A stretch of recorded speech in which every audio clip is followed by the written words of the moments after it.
the ingredients we're going to need for potato and okra. Quite a simple dish, so let's get chopping. Right, so we're going to cut the bhindi. I've already pre-washed it. Make sure it's nice and dry, otherwise you get this horrible slimy effect.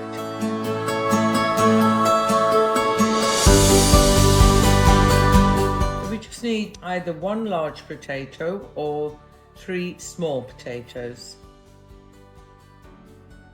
So we're going to fry the potatoes, and we need about 4 tablespoons of oil.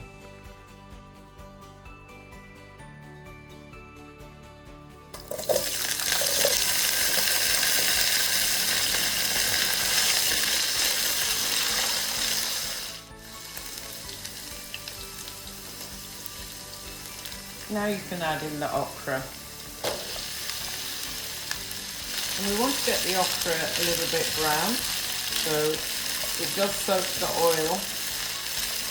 So you might need a tablespoon more.